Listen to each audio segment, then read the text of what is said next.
वंदे पुरुषोत्तमम्।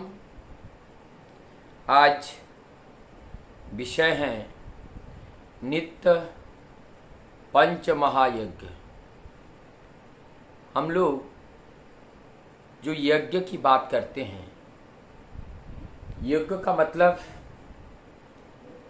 लोक वर्धनी अनुचर्चा।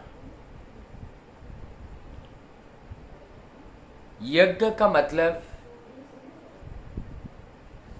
किसी भी कार्य को सुंदर रूप से समापन करके यज्ञ हो उठना। जब उस कार्य को संपूर्ण रूप से निष्पादन करते हैं तो उस कार्य का एक अनुभूति करने वाले को प्राप्त होता है, और उस अनुभूति जैसे जैसे बढ़ती जाती हैं उस व्यक्ति को भी वो अयोग्य थे, अयोग्य से यज्ञ बना देते हैं। तो ये जो यज्ञ हैं, यज्ञ हम लोगों को ये जो कोई कार्य को निष्पादन करते हैं निश्चित विधि विधान से, और वो कार्य सुंदर रूप से समापन होती है, जिससे हमें अनेकों प्रकार की अनुभूति के माध्यम से ज्ञान वर्धन होती है। यही वर्धन, ज्ञानवर्धनशील अनुचर्या को यज्ञ कहा जाता है। यहाँ पे जो बात आई है नित्य अर्थात प्रत्येक दिन पंच महायज्ञ। पंच महायज्ञ माने संपूर्ण जगत की रक्षा के लिए 5 भागों में संपूर्ण जगत को, सृष्टि जगत को भाग किया गया, और भाग करके उनकी जो सेवा है, ये संपूर्ण जगत की सेवा करना, सुंदर रूप से संपूर्ण जगत की सेवा करना। और सेवा करना, इसके अंदर क्या आते हैं? परिपालन, परिपोषण, परिरक्षण। उनको पालन करना है, पोषण करना है और रक्षण करना है। इसका मतलब सृष्टि जगत की संपूर्ण सुरक्षा का दायित्व हम मानव समाज के ऊपर परम पिता ने दिए हैं। इसीलिए संपूर्ण सृष्टि जगत को 5 भागों में विभाजित किया गया है, भाग किया गया है। पहला भाग है ऋषि यज्ञ। ऋषि का मतलब बोलते हैं, ऋषि का मतलब ये उद्गाता, उन्नति का पथ दिखाने वाला, वो व्यक्ति जिनके अनुसरण करने से हमारी जीवन में उन्नति आती है। इसलिए वो उन्नति के चरम शिखर पर उनका ज्ञान, उनका विज्ञान अथाह है, गहरा है, और जिसका अनुसरण करके हम अपने उन्नति तो करते ही हैं, साथ में हम औरों को उन्नति करा सकते हैं। तो उन्हीं का अनुसरण करना, उन्हीं के निर्देश को परिपालन करके चलना, इसका मतलब ये ऋषि यज्ञ हुआ। उस ऋषि का जो हमारी जीवन की उन्नति के लिए श्रेष्ठ हैं, उस शक्ति को परिपालन, परिपाषण और परिरक्षण करके उसको अखुन्न रखना है। तभी हमारा ये ऋषि यज्ञ संपन्न होगा। इस तरह से देव यज्ञ, जगत में जितने देव देवियां हैं, अलग अलग देवताओं, अलग अलग देवियों के पास अलग अलग तरह के युक्ति, कौशल, बुद्धि है। हमें उनकी पूजा करके हम जो अपूर्ण है उस ज्ञान से उस पार्टिकुलर देवी देवताओं को पूजा करके उनके अंदर जो शक्ति, मतलब जो ज्ञान विज्ञान उनके अंदर हैं, वो सब हम अपने अंदर समाहित करके हम उस देवोपम जीवन को बिताएंगे। देवताओं के गुण हमारे अंदर जब आ जाएगा तो देव तत्व से हमारा ये जीवन देवत्व की ओर जाएगा। तो ये देव तत्व देवत्व से देवत्व बनते हैं। तो ये जो देवताएं हैं, जो देवियां हैं और जिसके वो प्रतीक हैं, ये पूजा के माध्यम से उस प्रतीक स्वरूप शक्ति को अपने अंदर उपार्जन करना, ये देव यज्ञ है। इस प्रकार से ब्रह्म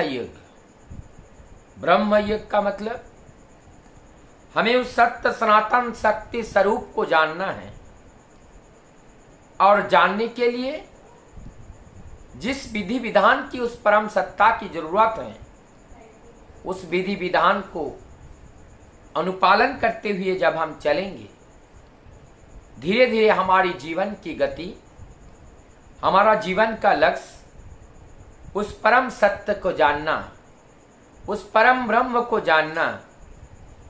तो जब उनको अनुसरण करते हुए परम ब्रह्म की स्वरूप का लाभ होता है, सबसे पहले उनका ज्ञान प्राप्त होता है, फिर उनका स्वरूप का लाभ होता है। इसी प्रकार से हमारा ब्रह्म यज्ञ संपन्न होता है। फिर निरयज्ञ का मतलब इस जगत में बहुत सारे प्राणियां हैं, जो प्राणी अपने आप को रक्षा नहीं कर सकते हैं, जिनका दायित्व हमारी मानव समझ के ऊपर है। क्योंकि प्रभु ने हमें बुद्धिमान, ज्ञानवान, धनवान, बलवान, यज्ञवान सभी ज्ञानों से भरा ये जीवन उन्होंने दिए हैं। इसीलिए इस जीवन का उपयोग इस सृष्टि जगत के उन प्राणियों के लिए हैं जो अपने आप की रक्षा अपने आप नहीं कर सकते हैं। ऐसी रक्षा करते हुए उनका परिपालन, परिपोषण और परिरक्षण जब हम करते हैं, तब हमारे जीवन में निरयज्ञ का फल प्राप्त होता है। भूत यज्ञ मतलब जो सृष्टि में है, जो दिखाई दे रहा है, जो सृजन हो चुका है, जो दृश्यमान है, ये सब भूत में है। संपूर्ण जगत की रक्षा करना यह हमारा मानव धर्म है। और इस मानव धर्म को जब हम परिपालन करते हुए चलते हैं, तब हमारा ये भूत यज्ञ संपन्न होता है। इस तरह से ये पंच यज्ञ हमें यज्ञ बना देते हैं। जब इस पंच यज्ञ को हम करते हुए चलेंगे, तभी हम यज्ञ हो पाएंगे। और यज्ञ का संपादन करने के लिए सेवा की जरूरत है, और वो सेवा परमपिता के निर्देश के अनुसार होना चाहिए। नहीं तो वो सेवा व्यर्थ जाएगा, वो व्यक्ति स्वार्थ सेवा हो जाएगा, वो आत्मस्वार्थ सेवा हो जाएगा, वो सेवा परमपिता के चरण तल तक नहीं पहुंचेगा। इसलिए हमें परमपिता तक पहुंचाने के लिए जो निस्वार्थ सेवा है, वो निस्वार्थ सेवा ही ये पंच महायज्ञ के रूप में जाना जाता है। शायद ऐसा लगता है, लगता नहीं है, वास्तव में ही जो पंच महायज्ञ सत्य त्रेता द्वापर युग में हमारी परंपराओं में ये पंच महायज्ञ करके हम लोग घर से बाहर पैर रखते थे, लेकिन आज समय का अभाव, सारे उस गुणवत्ता का अभाव, चारों ओर इस अभाव के वजह से आज उस पंच यज्ञ लगभग लोग नहीं करते हैं। पंच यज्ञ को अगर हम नहीं करेंगे तो हम दक्ष नहीं बन सकते हैं, हम यज्ञवान नहीं बन सकते हैं, हम ज्ञानवान नहीं बन सकते हैं, हम बुद्धिमान नहीं बन सकते हैं। तो जब इस चीज के लिए हमें ये पंच यज्ञ करना जरूरी है, समय नहीं है फिर भी करना है। इसीलिए परमपिता ने इस कलयुग में आकर इस पंच युग का एक निचोड़ और निसंदेह एक सुसंपन्न कार्य परमपिता ने हम सब के लिए दिए हैं। वो है इष्टभीति महायज्ञ। और इष्टभीति महायज्ञ जब हम करते हैं, इस पंच महायज्ञ का फल ये इष्टभीति महायज्ञ के माध्यम से मिलते हैं। ऐसा कहा जाता है, निकुंभिला यज्ञ में करने से जैसे पराजय का स्थान नहीं रहता है, विजय के लिए कटिबद्ध हो जाते हैं और वो विजयी बनते हैं। ठीक उसी प्रकार से उस निकुंभिला यज्ञ की तरह इस पंच महायज्ञ स्वरूप जो इष्टभीति महायज्ञ परमपिता ने आज इस कलयुग में समय परिवर्तन के पटभूमि पर ऐसा ही लगता है जरूरत का पुकार है, और उस पुकार को सुनकर परमपिता ने हम सब के लिए इष्टभीति महायज्ञ दान स्वरूप हम सबको प्राप्त हुआ है। यह हम सबका परम सौभाग्य है कि उस इष्टभीति पंच महायज्ञ करने का वो सौभाग्य लाभ करने का शुभ अवसर परमपिता ने स्वयं हम लोगों के लिए दिए हैं। इसीलिए आज के युग में यह इष्टभीति पंच महायज्ञ यह हम सब के लिए करणीय है, पूजनीय है, बंधनीय है, श्रेय है, और इसके बिना ये जीवन अधूरा है। आइए हमारी इस असंपूर्ण जीवन को संपूर्ण बनाएं, अयज्ञ जीवन को यज्ञ बनाएं। उस पंच यज्ञ महायज्ञ स्वरूप इष्टभीति महायज्ञ करके हम यज्ञ हो उठे, हम परमपिता के संतान हो उठे, हम वास्तव में मनुष्य हो उठे, हम वास्तव में एक पति हो पाए, वास्तव में हम एक बेटा हो पाए, वास्तव में हम एक भाई हो पाए, वास्तव में हम एक बाप हो पाए।